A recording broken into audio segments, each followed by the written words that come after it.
आप सभी का स्वागत है हमारे प्यारे से यूट्यूब चैनल ज्ञान आरबीएल में। जैसा कि आप सभी भाइयों को पहले से ही पता है कि मैं आपको साइंस पढ़ा रहा हूं असिस्टेंट ऑपरेटर और हेड ऑपरेटर को ध्यान में रख करके।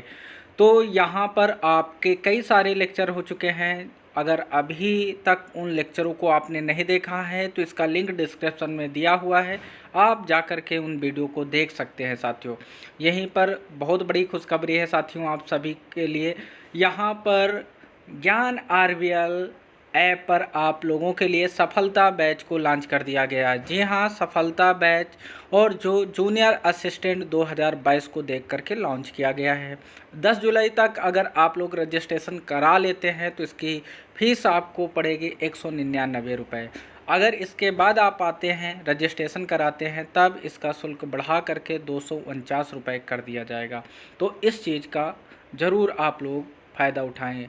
और आप सभी को पता है कि हमारे संदीप सर जो हैं ऑलरेडी जूनियर सेलेक्टेड हैं, तो इनके गाइडेंस में आप लोगों को सब कुछ पढ़ाया जाएगा और टाइपिंग की बेस्ट गाइडेंस आप लोगों को दी जाएगी। अभी तक अगर आप लोगों ने ज्ञान आरबीएल ऐप को डाउनलोड नहीं किया है तो जा कर के ज्ञान आरबीएल ऐप को डाउनलोड करें और वीडियोस को देखना स्टार्ट करें। तो देख सकते हैं साइंस की प्लेलिस्ट बना दी गई है। अगर इस प्लेलिस्ट पर आप डायरेक्ट जानना चाहते हैं तो डिस्क्रिप्शन में इसका लिंक दिया हुआ है, वहाँ पर क्लिक करें और इन वीडियो को वॉच करें। साथियों आप सभी के डिमांड पर एक बहुत बड़ी खुशखबरी है। आप लोग जैसा डिमांड कर रहे थे सर यूपी पुलिस के लिए कोई बैच लॉन्च कीजिए, तो यहाँ पर ड्रीम बैच को लॉन्च कर दिया गया। ड्रीम बैच में आप लोगों को सब कुछ मिलने वाला है, पूरी जीके जीएस रीजनिंग मैथ सब कुछ पढ़ाया जाएगा और बेस्ट टीम के साथ आपको पढ़ाया जाएगा। अगर आप लोग इसका अभी रजिस्ट्रेशन करा लेते हैं तो इसके लिए आपको 399 रुपये चुकाने पड़ेंगे, क्योंकि 399 रुपये जो हैं पहले 100 बच्चों के लिए रखा गया है, क्योंकि ऑलरेडी बहुत सारे बच्चों ने इस कोर्स को ले लिया है। तो अभी आप लोग ले लें, नहीं तो इसका शुल्क 499 रुपये कर दिया जाएगा। तो जल्दी करें मेरे भाई, इनका लाभ ज़रूर लें। आज का जो लेक्चर है हमारा है शुद्ध गतिकी के ऊपर है साथियों। शुद्ध गतिकी को इंग्लिश में कहते हैं काइनेमैटिक्स। काइनेमैटिक्स में क्या पढ़ना है आप लोगों को, ध्यान दीजिएगा। सबसे पहले आती है गति की बात। गति को इंग्लिश में क्या कहते हैं, मोशन कहते हैं साथियों। सबसे पहले हम डेफिनेशन के माध्यम से आपको चीज़ों को समझाना चाहते हैं कि गति है क्या। ध्यान दीजिएगा, अगर आपसे कोई पूछता है कि गति किसे कहते हैं तो आप ये कह देना समय के साथ किसी वस्तु में परिवर्तन आना ही क्या कहलाता है, गति कहलाता है। इसको एग्जाम्पल के माध्यम से हम चीज़ों को समझते हैं। ध्यान दीजिएगा, जैसे आपको गति समझाना है तो ये हमेशा सापेक्ष होती है, किसी ना किसी पर्सन के सापेक्ष गति को बताया जाता है। जैसे कि मान लो यहाँ पर कोई सड़क है, इस सड़क पर क्या है मेरे भाई, कोई वाहन दौड़ रहे हैं, चल रहे हैं। यहाँ पर राम नाम का कोई लड़का खड़ा हुआ है। मान लिया राम नाम का लड़का यहाँ पर कोई खड़ा है और ये सड़क की तरफ देख रहा है, तो इसका मतलब यहाँ से क्या गुजरेंगे, वाहन गुजरेंगे। हो सकता है वाहन में मोटरसाइकिल हो, बस हो, ट्रक है, कुछ भी हो सकता है। तो अभी क्या है, मान लो ये पॉइंट पर राम देख रहा है, ए पॉइंट पे यहाँ पर कोई बस खड़ी हुई है, बस चल रही है, और थोड़ी देर बाद वो देखता है तो ए से कहाँ पे आ जाता है, बी पॉइंट पे आ जाता है। यानी हम कह सकते हैं राम ने जब इस पोजीशन पे देखा होगा तो टाइम मान लो 10 बजा रहा होगा। अब थोड़ी देर बाद वो देखता है तो ये बस जो है कहाँ पे पहुंच जा रही है, बी पॉइंट पे आ रही है। और अब टाइम क्या हुआ होगा, 10 बज के कुछ ना कुछ मिनट हुआ होगा कि वही टाइम रहा होगा। नहीं, वो टाइम नहीं रहा होगा, चाहे एक ही सेकंड का अंतर क्यों ना आया होगा, लेकिन अंतर ज़रूर निकल के आया होगा मेरे भाई। तो इसका मतलब हम कह सकते हैं समय बदला और वस्तु की स्थिति बदली, और ये किसी व्यक्ति के सापेक्ष। किस व्यक्ति के सापेक्ष भैया, तो राम नाम का जो लड़का था ना, उसके सापेक्ष जो बस या ट्रक चल रहा था सड़क पर, वो किस अवस्था में था, तो वो गति की अवस्था में था। तो राम क्या कह सकता था इस चीज़ को लिए कि भैया बस जो है ना वो गति की अवस्था में है। एक बात बताओ, अगर यहीं पर ट्रक वाला इनको देखता तो वो राम के रिस्पेक्ट, राम तो क्या है, राम तो चेंज नहीं हो रहा था, यानी बस की स्थिति चेंज हो रही थी समय के साथ। तो इस अवस्था को हम लोग क्या कहेंगे, गति की अवस्था कहेंगे, और यही चीज़ आपकी गति भी कहलाती है। आई होप कि आप लोग बहुत अच्छे ढंग से देख लिए होंगे। गति हमेशा किसी न किसी वस्तु के सापेक्ष में ही हो सकती है। इसका मतलब क्या है, जैसे आप लोग देखते हो, जैसे हम लोग पृथ्वी पे रहते हैं, पृथ्वी के सापेक्ष हो सकता है। जैसे मान लो घर पे चेयर है, चेयर अगर कोई बाह्य बल ना लगाया जाए तो वो एक ही प्लेस पर क्या होगी, स्थित होगी, एक ही प्लेस पर वो स्थित रही होगी। ये बात आप समझ रहे हैं। समय बदलेगा लेकिन वस्तु की स्थिति में कोई परिवर्तन नहीं आएगा। तो इस अवस्था को हम लोग विरामावस्था का नाम दे रहे होंगे। यानी अगर हम कह सकते हैं समय के साथ किसी वस्तु में परिवर्तन ना आए तो उसे क्या कहते हैं, विरामावस्था कहते हैं। क्या कहते हैं, विरामावस्था कहते हैं। यानी आप देख सकते हो, जैसे टेबल है, टेबल पर अगर पुस्तक रख दी जाए, क्या रख दी जाए, पुस्तक रख दी जाए, मेरे भाई जब तक इस पुस्तक को आप बाह्य बल नहीं लगाएंगे तब तक ये कहाँ पे रखी रहेगी, मेज पर ही रखेगी रहेगी। आप जब भी देखेंगे इस पुस्तक की स्थिति में चेंज नहीं आएगा तो हम कह सकते हैं ये जो पुस्तक मेज के ऊपर रखी है ना भाई साहब, ये विराम अवस्था में होगी। आई होप कि आप लोग बिल्कुल अच्छे से समझ गए होंगे गति की अवस्था क्या है और विराम की अवस्था क्या है। गति की अवस्था क्या है, समय के साथ किसी वस्तु में परिवर्तन आना क्या कहलाता है, गति की अवस्था कहलाता है। जैसे अगर कोई व्यक्ति सड़क की ओर देखता है तो वाहनों की गति उस व्यक्ति के सापेक्ष क्या होगी भैया, गति की अवस्था में वाहन होंगे। और अगर हम बात करें व्यक्ति की अवस्था के अवस्था में होगी तो ये स्थिर अवस्था में होगा। स्थिर अवस्था को ही हम लोग विरामावस्था का नाम भी देते हैं। तो यहीं पर मेज का एक बहुत खूबसूरत उदाहरण हमने दिया। हमने कहा मेज पर पुस्तक रखी हुई है, अगर मेज पर पुस्तक रखी हुई है तो ये तब तक रखी रहेगी जब तक कि इस पर कोई बाह्य बल ना लगाया जाए। तो हम कह सकते हैं कि ये पुस्तक में कोई परिवर्तन नहीं होगा, पुस्तक की स्थिति में कोई परिवर्तन नहीं होगा। और जब तक परिवर्तन नहीं होगा तो ये वस्तु किस अवस्था में होगी भैया, विराम अवस्था में होगी। तो हम लोगों ने समझ लिया गति की अवस्था क्या है और विराम की अवस्था क्या है। तो गति की अवस्था क्या है मेरे भाई, एक बार फिर से आप लोग रिपीट करेंगे, समय के साथ वस्तु की स्थिति में क्या हो, परिवर्तन हो, गति की अवस्था कहलाती है। अगर समय के साथ वस्तु की स्थिति में परिवर्तन ना हो तो वह क्या कहलाता है, विराम। तो ये अवस्था क्या कहलाती है, विराम की अवस्था कहलाती है। आई होप कि आप लोगों ने देख लिया होगा।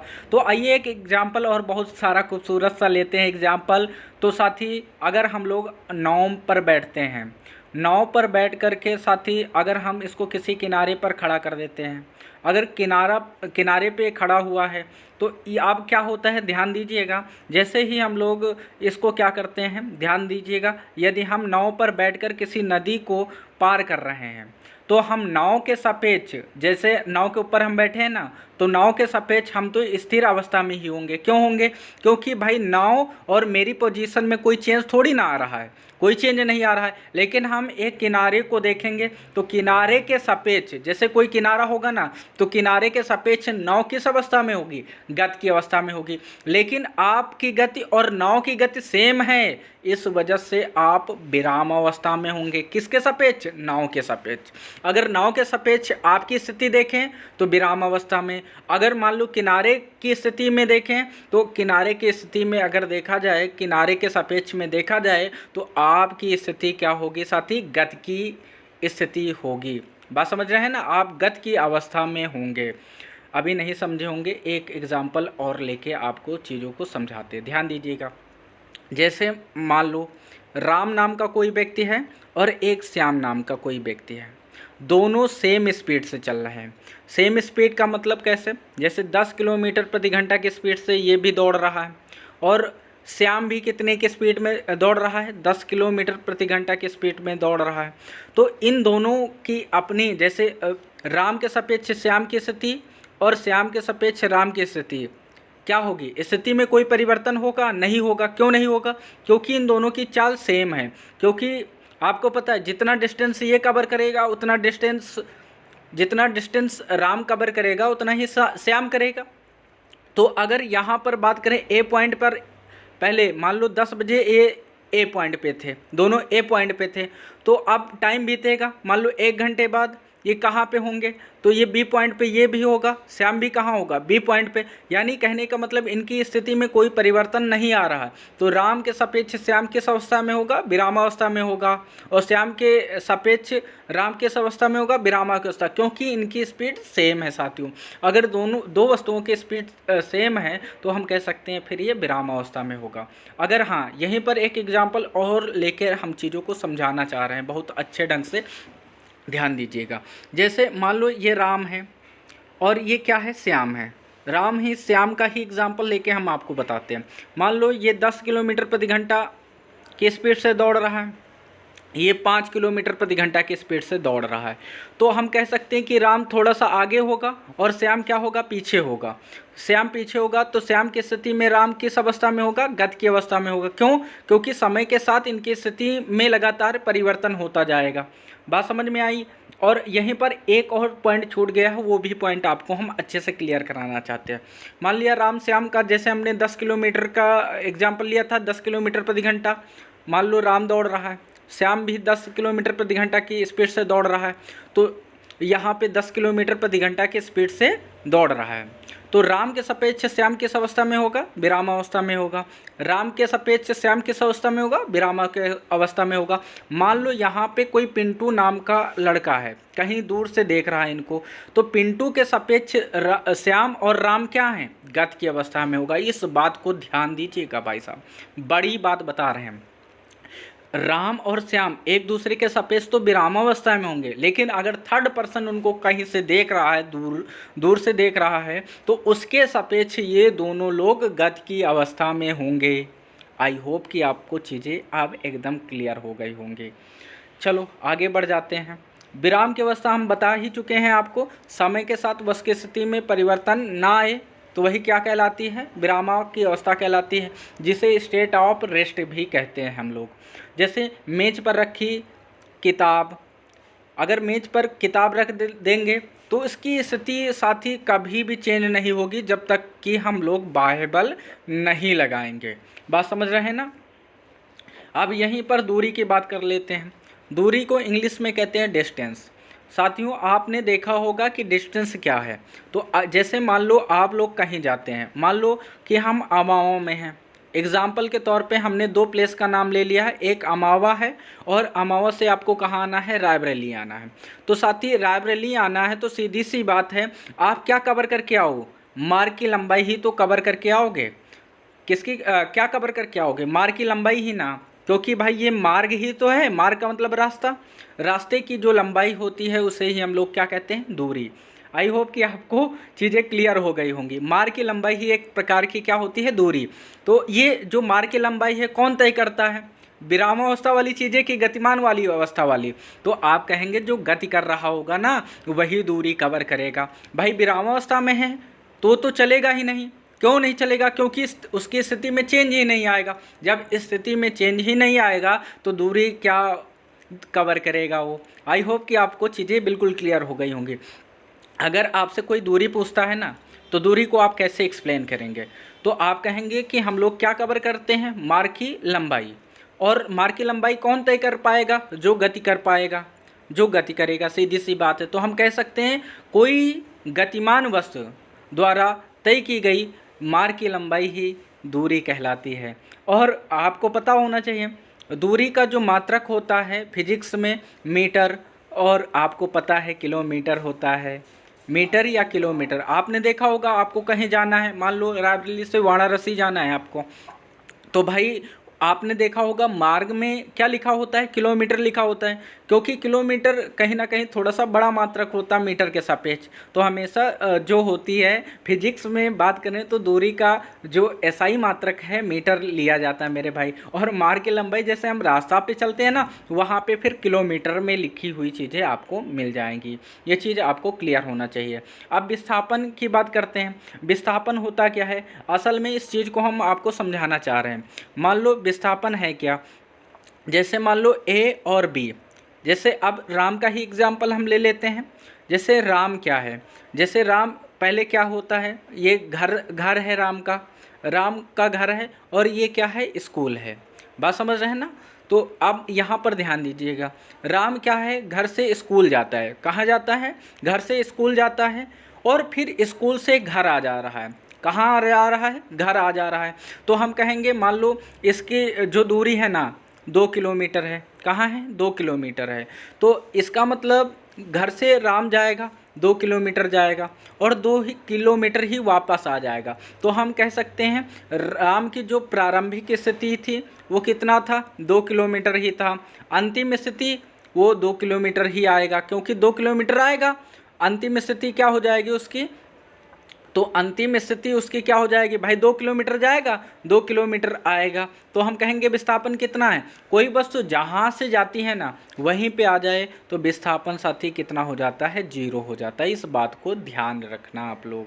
विस्थापन क्या होता है, 0। जब कोई वस्तु जहाँ से चले वहीं पर आकर रुक जाती है तो विस्थापन कितना हो जाता है, 0 हो जाता है। आप ये हमसे कहेंगे कि अभी विस्थापन की परिभाषा ही नहीं बताएं हमको, तो हम बता दे रहे हैं विस्थापन की परिभाषा क्या होती है। तो यहाँ पर आपने देखा होगा जब घर पे था तो ये क्या होगी, राम की प्रारंभिक स्थिति होगी। स्कूल जो होगा साथी वो अंतिम स्थिति होगी। क्या होगी, अंतिम स्थिति होगी। तो प्रारंभिक स्थिति और अंतिम स्थिति के बीच की जो न्यूनतम दूरी होती है ना उसी को हम लोग क्या कहते हैं, विस्थापन कहते हैं। सर जी हम जान गए हैं विस्थापन किसे कहते हैं, प्रारंभिक स्थिति तथा अंतिम स्थिति के बीच की जो न्यूनतम दूरी होती है ना उसी को हम लोग विस्थापन कहते हैं। आई होप कि ये चीज़ें आपको क्लियर हो गई होंगी। अच्छा यहीं पर एक बहुत बढ़िया एग्जांपल मेरे माइंड में आ रहा है। जैसे रेलगाड़ी से आपको मुंबई जाना है, मुंबई जाना है, कहाँ जाना है मेरे भाई, मुंबई जाना है। ध्यान दीजिएगा, ट्रेन से यानी रेलगाड़ी से आपको कहाँ जाना है, मुंबई जाना है। तो मान लो मुंबई यहाँ रायबरेली से ही हम मान लेते हैं, रायबरेली से आपको कहाँ जाना है, मुंबई जाना है। तो साथ ही मान लिया कि मुंबई जो है 500 किलोमीटर दूरी है। कहाँ है, 500 किलोमीटर दूर है। बात समझ में आई, 500 किलोमीटर दूर है। चलो ठीक है, अच्छी बात है, ट्रेन से हम 500 किलोमीटर दूरी कवर कर लेंगे। और यहीं पर हम कहेंगे मान लो यार रेलगाड़ी से जा रहे हो, अब यहाँ पर आपको हवाई जहाज़ से जाना हो। किससे जाना हो, हवाई जहाज़ से। हवाई जहाज़ से जाओगे तो भैया ये बताओ किससे पहले पहुँच जाओगे। सर जी जिसकी स्पीड ज़्यादा होगी उससे हम पहले पहुँच जाएंगे। बात तो एकदम सही कह रहे हैं आप, स्पीड पर भी डिपेंड करेगा। लेकिन आपको ये पता होना चाहिए मेरे भाई, स्पीड के साथ साथ एक चीज़ और ध्यान दी जाती है, क्योंकि रेलगाड़ी जो है ना, रेलगाड़ी की पटरी साथी इधर उधर से मतलब कहीं ना कहीं घुमा फिरा के आती है। तो अगर हवाई जहाज़ जो कवर करता है ना वो विस्थापन को कवर करता है। विस्थापन को कैसे कवर करता है, क्योंकि उसकी स्थिति लगातार चेंज नहीं होती है। रेलगाड़ी है तो रेल की पटरी फिर कहीं यहाँ जाएगी फिर कहीं वहाँ जाएगी, लेकिन जो हवाई जहाज़ है ना उसका एक फिक्स रास्ता होता है। यानी हम कहते हैं कि वो डायरेक्ट ना कहाँ जाएगी, मुंबई जाएगी हवाई यात्रा के माध्यम से, और वो शॉर्ट भी पड़ेगा। तो हवाई जहाज़ क्या कवर करता है, दूरी नहीं, विस्थापन को कवर करता है। यानी विस्थापन एक तरह की शॉर्ट डिस्टेंस होती है, इस बात को ध्यान दीजिएगा। आइए फिगर के माध्यम से हम चीज़ों को समझने का प्रयास करते हैं। हमने बता दिया विस्थापन क्या है, प्रारंभिक स्थिति तथा अंतिम स्थिति के बीच की न्यूनतम दूरी को क्या कहते हैं, विस्थापन कहते हैं। अब आप सभी भाइयों को पता होगा, क्योंकि हम जान रहे हैं कि मैक्सिमम लोग मैथ पढ़े हुए हैं, तो चीज़ें क्लियर हो रही होंगी सबको। यहाँ पे हमने एक राइट एंगल ट्राइंगल ले लिया, राइट एंगल ट्राइंगल ले लिया तो ये 90 डिग्री है। 90 डिग्री के सामने हमेशा क्या होता है, कर्ण होता है। क्या होता है मेरे भाई, कर्ण होता है। और आपको पता है जैसे आप यहाँ पे खड़े हैं तो आप यहाँ पे खड़े तो आपके लिए बेस होगा यानी आधार होगा, और ये चीज़ आपके लिए क्या होगी, लंब होगी। बात समझ में आई ना। जब आप यहाँ पर खड़े हैं, जब आप यहाँ खड़े हैं तो आपके लिए आधार हो जाएगा, ये लंब हो जाएगा। और हमेशा मेरे भाई 90 डिग्री के सामने क्या होता है, कर्ण होता है। इस बात को ध्यान दीजिएगा आप लोग। जैसे मान लो आप यहाँ पे खड़े हैं तो आपके लिए फिर ये आधार हो जाएगा, ये लंब हो जाएगा। क्या हो जाएगा, लंब हो जाएगा, और 90 डिग्री के सामने हमेशा कर्ण होता है, इस बात को ध्यान दीजिएगा। तो यहाँ पर क्या है मेरे भाई, यहाँ पर 3 किलोमीटर आपको ए से बी जाना है। देखो कोई गतिमान वस्तु है, किसी मान लो कोई व्यक्ति को कहाँ जाना है, सी पॉइंट पे जाना है, तो यहाँ पर दो रास्ते हैं, पहले या तो बंदा ए से बी जाए, बी से कहाँ पे जाए, सी पे जाए। तो आप देख सकते हो जब ए से बी जाएगा तो कितने किलोमीटर कवर कर रहा है, 3 किलोमीटर कवर कर रहा है। बी से सी पे जाए तो कितना कवर कर रहा है, 4 किलोमीटर कवर कर रहा है। तो हम कहेंगे दूरी बता दो, तो आप कहेंगे ये 3 और 4 को ऐड कर दो, यही इसकी क्या होगी, दूरी होगी। 3 और 4 को ऐड कर दो, दूरी कितना हो जाएगा, 4 3 7 हो जाएगा। हम कहेंगे विस्थापन बता दो, आप कहोगे सर विस्थापन कैसे निकालें, समस्या है। तो हम कहेंगे मेरे भाई शॉर्ट डिस्टेंस ही आपकी क्या होती है, विस्थापन होगी। अच्छा सर शॉर्ट डिस्टेंस विस्थापन होगी, तो हम जानते हैं राइट एंगल ट्राइंगल पढ़ चुके हैं, तो यहाँ पर थोड़ा सा हम ट्रिग्नोमेट्री पे आ जाते हैं।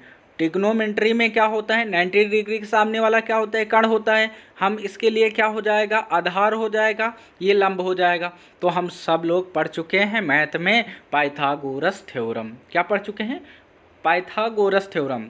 तो यहाँ पर जो फार्मूला होता है, कर्ण का स्क्वायर बराबर आधार का स्क्वायर प्लस लंब का स्क्वायर होता है। लंब को मैंने परपेंडिकुलर पी से डिनोट किया है, तो आप लोग ध्यान दीजिएगा।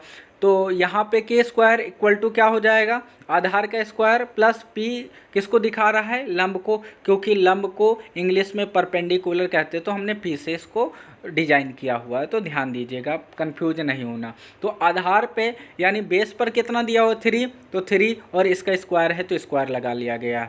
यहाँ पर परपेंडिकुलर कितना है, 4 है, तो 4 का स्क्वायर हो गया। तो 3 का स्क्वायर 9 होता है और 4 का स्क्वायर कितना होता है, 16। दोनों को ऐड करेंगे तो कितना आ जाएगा, 25, और 25 का वर्गमूल कितना निकल के आता है, 5।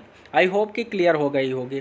तो यहाँ पे शॉर्ट डिस्टेंस ही आपकी क्या होगी, विस्थापन होगी। तो आप देख सकते हैं अगर हमको ए से सी डायरेक्ट जाना है ना, तो यहाँ पे 5 किलोमीटर ही कवर करना पड़ेगा। जबकि आप देख रहे थे सी पर हम लोग पहले ए से बी गए, बी से सी गए, तो दूरी ज़्यादा होगी किसकी तुलना में, विस्थापन की तुलना में। ये भी ध्यान रखिएगा आप लोग, ये चीज़ आपको एकदम क्लियर होनी चाहिए। कभी कभी आपसे एक सवाल पूछ लेता है, देखो सवाल क्या है, दूरी और विस्थापन में कौन बड़ा होगा। ध्यान दीजिएगा, दूरी और विस्थापन में कौन बड़ा होगा, तो हमेशा मेरे भाई दूरी बड़ी होगी। अगर मान लो कभी दूरी और विस्थापन का अनुपात पूछा जाए ना, तो दूरी और विस्थापन का अनुपात अगर निकालें तो यहाँ पर 1 मान लेंगे, क्या मान लेंगे, 1 मल्टीप्लाई में 1 मानेंगे, विस्थापन को नीचे रख देंगे। तो हमेशा जो दूरी और विस्थापन का रेशियो आता है ना, हमेशा 1 से क्या होता है, ज़्यादा होता है। ध्यान से समझो, फिर बड़ी बात बता रहे हैं।